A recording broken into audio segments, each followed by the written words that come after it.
questions about the role of the private sector and if private education can be a way out of a part of the solution, but also,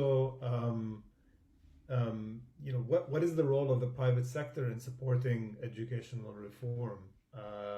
You talk a lot about the private sector in the book as being, driven by quick gains, crony capitalism, not really interested in becoming part of the education cycle. So, what is the appropriate role that you see that the private sector can play in the development of Arab higher education? Yeah, that's a moving target, and a lot changed just in the course of my writing the book. There was a study by Adnan Al-Amin and Mrs. Binduri at IIE back in around 2011, which showed that in the Arab world, 90% of all students in higher education were in public sector institutions, and only 10% were enrolled in private institutions. If you looked at institutions, the percentages would be different, but this was, where is the bulk of the students? The public sector. And that changed as I was doing my research.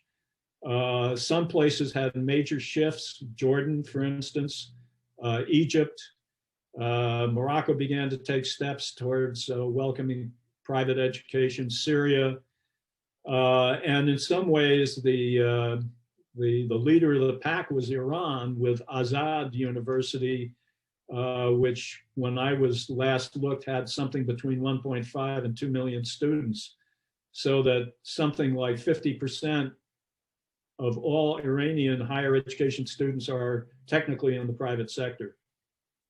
That percentage of 50% is roughly what we have in Latin America, if we look outside the region. Curiously, the United States is much more public sector oriented than either Iran or Latin America, where about 80% of our higher education students are in public institutions of one kind or another, even though we talk on and on about the private sector. So, but I think the trends are very clear. The private sector is growing just about everywhere in the Arab world, and is likely to claim a larger and larger percentage of the total enrollments in higher education. I think the issues are, for me, does the private sector, which has a kind of inherent autonomy built into its various universities, pose a threat to the public sector model? Are public sector leaders going to be clamoring to get the same advantages that private sector leadership has, which is essentially autonomy, budget autonomy, and policy autonomy to determine whom they admit, how they promote their own staff, what their benefits packages are, all of the components that go into university expenses. The private institutions have considerable autonomy in determining those parameters. Public institutions do not. And this may be the kind of Trojan horse. The private sector may be the kind of Trojan horse that brings about greater autonomy for public institutions if that's going to occur in the future. Great. I